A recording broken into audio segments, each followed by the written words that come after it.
आज इमानदारीने काम करणारे 10-10 वर्ष उबर मध्ये काम करणारे त्यांच्या आयडी तुम्ही एक बाजू ऐकून हे करतात, ब्लॉक करतात, त्यांचा ऐकत नाही. तिथे धारावीमध्ये 3000 मध्ये बोगस आयडी बनतात, ते तुमच्या ऍप मध्ये चालतात, ते तुम्हाला चालतात. माणूस कोण? एखादा बांगलादेशवरनं येऊन इथे गाडी चालवत असेल, काय भरोसा आहे? आज आमच्या आई बहिणी टॅक्सी बुक करून जात आहे, त्यांची गॅरंटी कोण घेणार?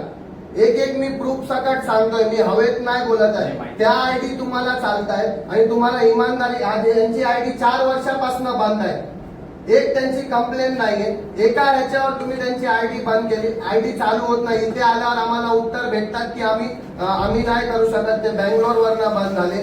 लोकांच्या कडे सेटअप आहे तुमची आयडी ब्लॉक करणे आणि चालू करणे, असे तुम्ही देऊन ठेवले.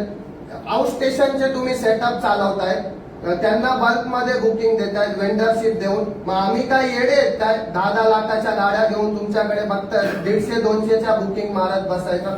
आम्हाला पूर्ण आज उत्तर पाहिजे. तुमच्याकडे ऑथोराईज नसेल, तुमच्या वरचा कोण पर्सन असेल त्याला बोलवा. लेखीमध्ये किती दिवसात हे आमचे मुद्दे सॉल्व्ह होतील? तिथपर्यंत इथला एकही माणूस हटणार नाही. मी पहिलाच सांगतोय, पीक टाइम मध्ये 1.5 पट घेऊ शकता.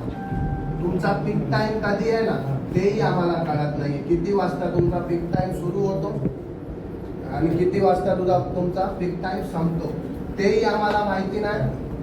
13 रुपये 12 रुपये एका इथे काय आम्ही काय भीक मागतोय काय 10 लाखाच्या गाड्या घेऊन? 11 रुपये.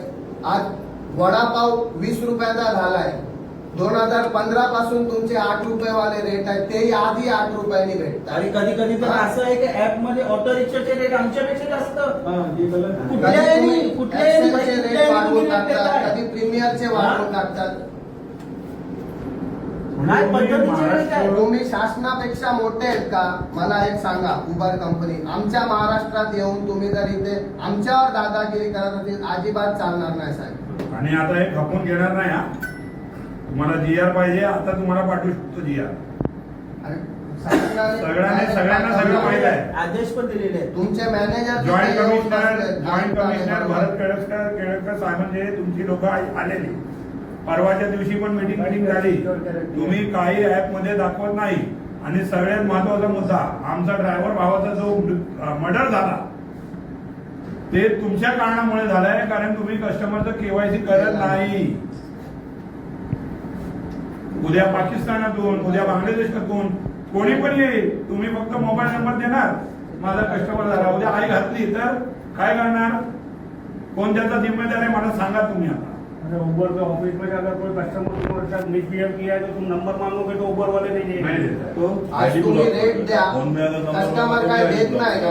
बिचारे टीप टाकून मरतात, त्यांना गाडी भेटत नाही का? ड्रायव्हर गाडी उचलत नाही. तुम्ही का तुमचं नाव काम करा, फक्त एव्हरेज आणि तुमचं मूव इंडिया त्यांनाच गाडी द्या. होणार लोकांना देऊच नका. बंद करतो तुम्ही आम्हाला आशा दाखवल्या गाडी घ्या, आमच्या इकडनं घ्या म्हणून तुम्हाला रेट चांगला देतो. 45,000चा बिझनेस दाखवलेला त्या टायमिंगला जेव्हा तुमची कंपनी इकडे आली तेव्हा प्रत्येक गाडीला 45,000चा नफा याचा बिझनेस दाखवला आणि लालच दाखवून तुम्ही गाड्या वाढवल्या. आज काय करताय तुम्ही? देताय का तेवढा बिझनेस प्रत्येक गाडीला? का नाही आहे? दुसरी गोष्ट, प्रायव्हेट बाईकला तुम्ही बाईक टॅक्सी म्हणून अलाव करता. कोणत्या यांनी राईट्सनी करताय? नाही करत सर, आता सध्या बंद केलं. आहे चालू आहे. ज्यांचे आहे त्यांचे तुम्ही आयडी ब्लॉक केले नाही, आयडी ब्लॉक नाही. मग का नाही तुमच्या इकडे होतात त्या गोष्टी? का नाही होते तुमच्या इकडे त्या गोष्टी?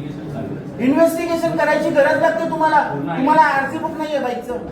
हा, मग त्यामध्ये दिसत नाही का प्रायव्हेट बाईक आहे? मला सांगा. अरे आम्ही आमचा तुम्ही चोरी करणार, तुम्ही राजा, आम्ही आमचा सेल्फी रोज अपलोड करतो. त्यामध्ये जरासा फरक आला का तुम्ही आयडी ब्लॉक करता. मग तुम्हाला एवढा टाइम लागतोय का बाईक टॅक्सी बंद करायला?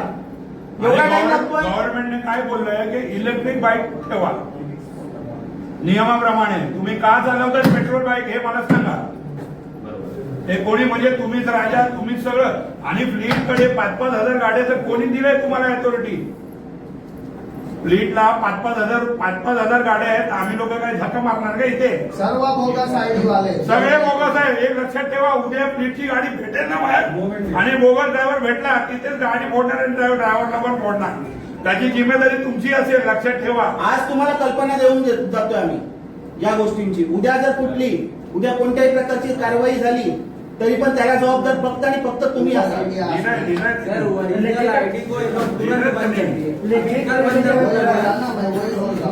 अभी उसको तुरंत चालू भी करे ना, 3 दिन का टाइम क्यों लेते हैं? मला याचा हे आम्हाला reply द्या, याचा reply पाहिजे. भेटणार नाही. किती दिवसात तुम्ही करणार ते सर्व पाहिजे.